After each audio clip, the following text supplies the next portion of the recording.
Hi guys, we're Sasha and Yannick from Photography. In this video, we'll show you the must-have gear for wedding photographers. So Yannick, what do we have first on the list? Okay, so before we talk about all the gear, we need something to carry our gear in. And this is the Thinktank Airport Security version 2. We love this bag because it has wheels, it's pretty nice size. It's one of the biggest sizes that fit into the what do you call it? The carry-on luggage compartment? The overhead compartment. The overhead compartment. So this is the bag that we use. It holds all our gear. And also this backpack has straps. So when you're at the airport and they're like making a big fuss, you just put it on your back and you just act natural. Yep, okay. So the first thing that we're going to talk about are the cameras. So we use primarily Canon cameras for wedding photography. What's important that whatever camera you decide to use for your wedding photography, always have two cameras, with one camera being your primary camera and the second one being your backup camera. It's very important to have a backup camera in case something goes wrong. Cameras do break occasionally, and you don't want to be in a situation on the wedding day where your camera just stops working and you don't have a backup. Then you just say, bye, have a good wedding. Yeah. So the two primary cameras that we use is the Canon 1DX. This is actually Mark 1, but Mark 2 is right now on the market already, but we are happy with the Mark 1. And then the second one is the 5D series camera.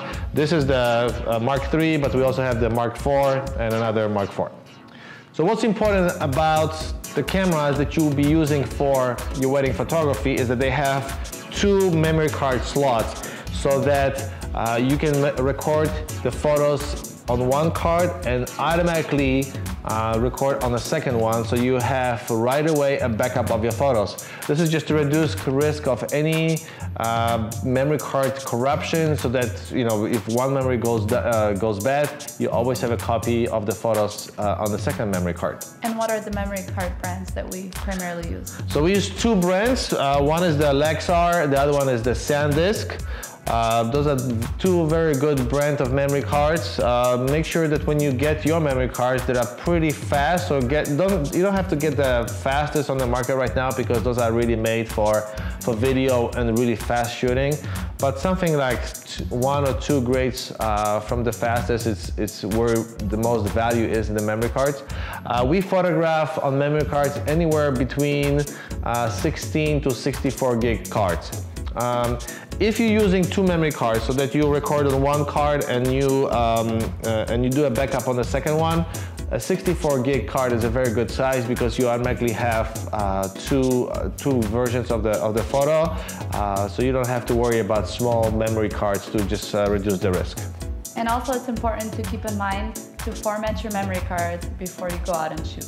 Very good, yeah. And then we recommend that you format your memory card in the same camera that you're going to be using on the wedding day. Don't format your memory cards on the computer, because we heard about issues that the camera will not be able to read those memory cards. Occasionally, most of the time it can, but it's much safer to format your memory card in the camera. It's really important to stay organized on the wedding day, and one tool that helps us out a lot is the Pixel Pocket Rocket. And this is great for memory card holders. So all of our memory cards on the wedding day are kept here. What's great about this is that it has a little thingy here, and you can just attach this to either your camera bag or your lens bag, and that way you always have your memory cards in hand and you will not lose them. And then just a small tip, since there are so many slots for memory cards, the way we keep it clean, so if a memory card is full, we just flip it, so we know not to use that card, and that saves us some time. Awesome. Yep, so we got the cameras, we got the memory cards. The next thing are the lenses. So depending on what is your photography style, whether you like to use the prime lenses or zoom lenses, you can use this is a 50mm prime lens, or an 85. This is an 85 Canon lens. So these are the prime lenses, and it actually goes like this. Or you can go the zoom lens away, and this is the 2470 Canon lens, and then the 70-200. What's important about the lenses that you'll be using on the wedding day is that they're professional grade. So for Canon, those are the L lenses, which means that they're easy to spot because they have the red ring around those around the lens. Those are the top quality lenses, so you know that you're getting a very good performance in the lens. The cheap lenses, you will see the difference very often, so it's better to save money to get a good lens because eventually you're gonna end up with a good lens, so it's just better to do it, first at a slower pace, but get the right lenses right away. Now, we use mainly the zoom lenses on the wedding day. The 24-70 and the 70-200 are our two main lenses that we use on the wedding day. If you don't have any professional lenses yet and you just want to get your first lens, we would definitely recommend the 24-70. This is the absolute workhorse for us. We had the Mark 1 lens of the 24-70. We bought it like 10 years ago and we're still using it. This is Mark 2. So those lenses are really hard to break. They perform super well over time. And this is the 70-200. This would be like the second lens that we would recommend to get for your wedding photography. There's one lens that we also use. This is the macro lens. In this case, this is the Canon 100mm 2.8 lens. This is a good specialty lens because this is good for rings, details, but you can also use for portraits. So it's a pretty versatile lens, but we use it mainly for details on the wedding day. We take those photos, then we put it back in the bag, and we don't practically use it for the rest of the day. What's important on any of the professional lenses, whether it's a zoom or prime lens, is that the f-stop one is relatively low, so 2.8 and below. Like for example, the 50mm lens, it's a 1.2. This is a 2.8. And then for zoom lenses, what's also important is that the f-stop stays constant throughout the whole range of the zoom. So in this case, it's 24-70 and it's 2.8 at the whole range. So the f-stop doesn't change because as you zoom in or zoom out on your lens, you don't want your exposure to change. That's why it's so important for the f-stop to stay constant. Okay, so these are the lenses. But if you're gonna invest such great money into your lenses, it's important to take care of your lenses. And we recommend two things. One is the lens pen. So the lens pen is two-sided. Whoa, wrong side. Actually, first we use this side. This is like, you can go like, and just clean your lens.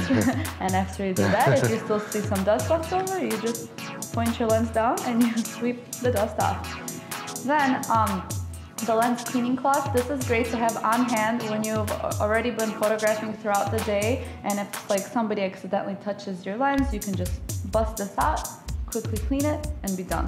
Awesome. Yep, so these are everything lens related. I think now let's go to speedlights. So even if you are a natural light photographer, a speedlight, we believe it's a must-have. You don't always have a beautiful light outdoor, like soft light. Sometimes you have a harsh light. Sometimes you photograph at the reception, the light is very dim or it's just not good quality of light. So one speedlight is, I think, the bare minimum that you should have. We use the Phottix Mitros Plus. Some people call it Mitros Plus, but we love these speedlights because it's a nice holistic system because these speedlights work together with the other two trigger. So this trigger can trigger any speedlight and also the strobe that I have behind me. And then this is a special trigger because it's considered a smart trigger. Yeah, so this trigger it has 5 groups that can control. It supports TTL, high-speed sync, all the latest technology. We basically either put the speed lights on the camera or the trigger, and then we can control all the lights that that we use. Now, if we're talking about the speed lights, what's important is to have good batteries. So most of the speed lights on the market right now, they use AA batteries. So this is one of the batteries that we use. In this case here are the Sanyo and a loop. So these are the white white batteries. We also use, let me just grab here. Can you hold it for me, Sasha? We also use the Amazon Basic, the black ones. These have been pretty good for us. They are, what it says, the 2400 milliampere, and then you know, AA batteries. They charge the same as fast as the Eneloops, and they last us practically the same amount of time. So we use those interchangeably. And then it's also cool to have the Thinktank. We use the Thinktank battery holder. So this holds 8 batteries. And when we use them, we just basically flip them upside down, and that means that this battery is already used, so we don't put them in the flash again. And while we're on the batteries, what's our charging? Oh yeah, so then the charger, we use the Maha chargers. These are for 8 batteries. Those are individually controlled, so you have a progress of each individual battery being charged. And of course you plug it to the wall here, but we don't, you know, we don't put a cable here.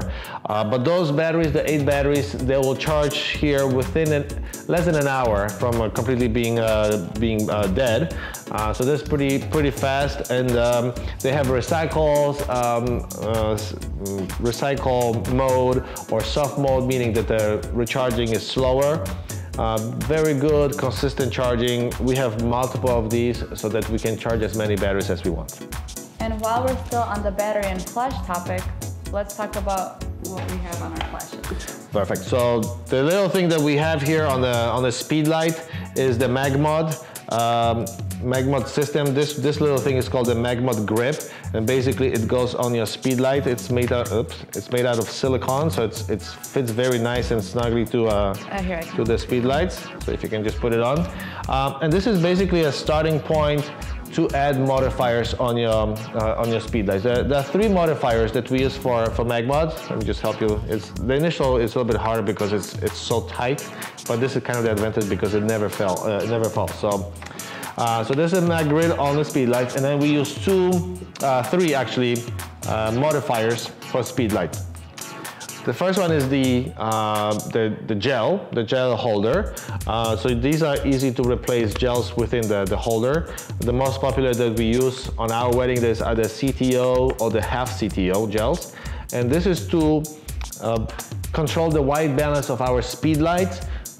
Mixed with the ambient light. So if we were in a reception hall where there's a lot of tungsten light, we just put the CTO gels on the Speedlights, and this way our Speedlights and the ambient light, it's in the same range of white balance.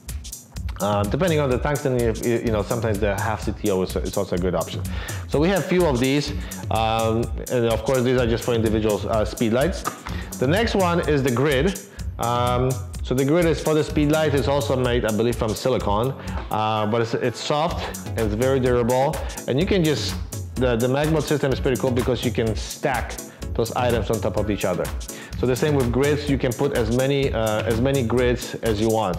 And then basically the grid, what it does is that it narrows the light path of the Speedlight. So with one, it's a little bit more narrow.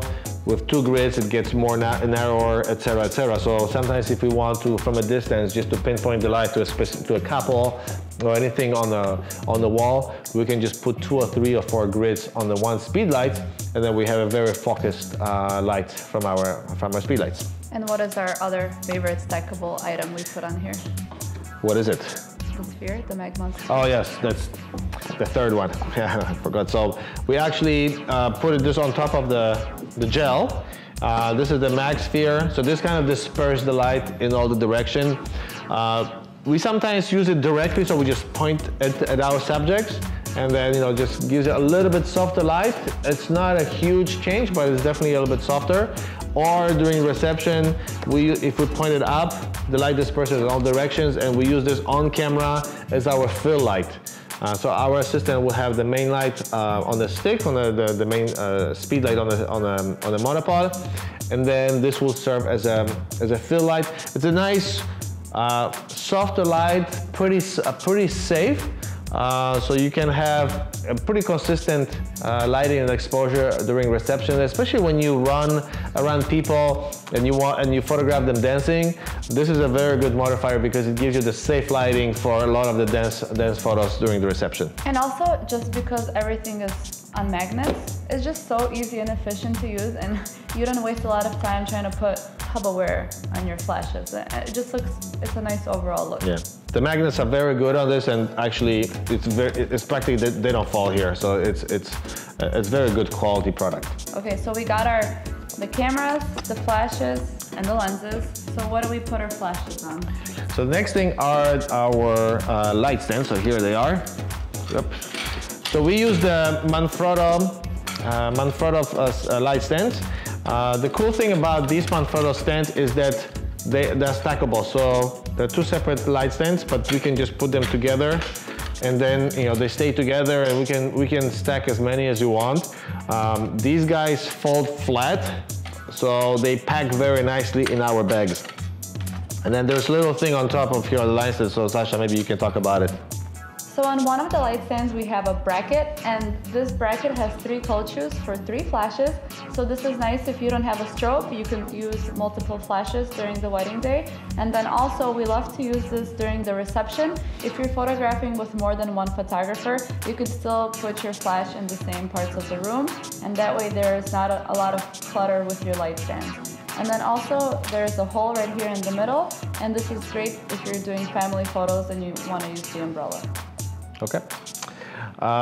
So these are the light stands, the bracket for the speed lights. If you want to have something more powerful instead of just the speed lights, especially if you photograph on a bright sunny day, you may need more power. So we use the Phottix Indra 500.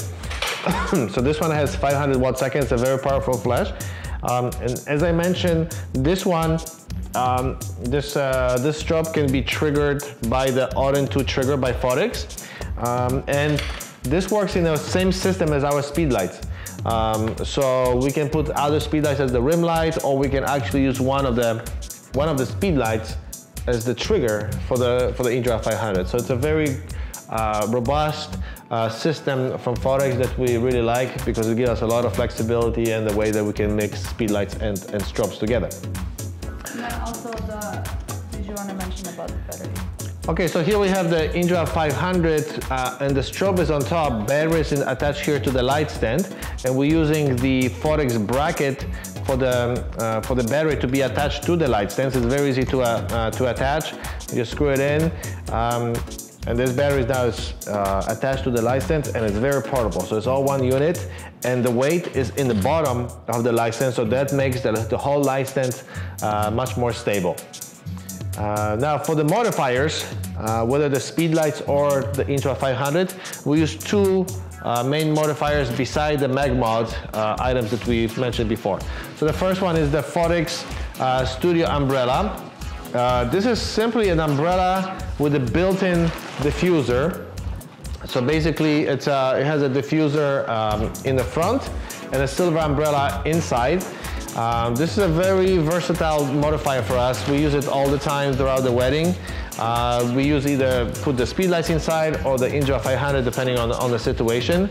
But it's very fast to assemble and we use it all the time. And a few times it saved us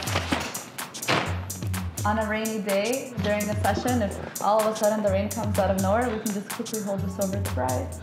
Just make sure to dry it off before putting it back in. Yeah.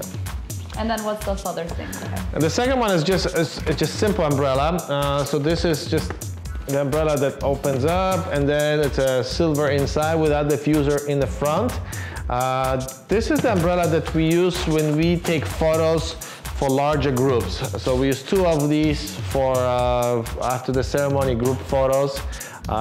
It's very easy to set up as well. Make sure that if you do it outdoor, that you secure the light stands, because those umbrellas like to fly if it's windy outside. So just have either somebody hold their light stands or have some sandbags so that you don't destroy your gear. Okay.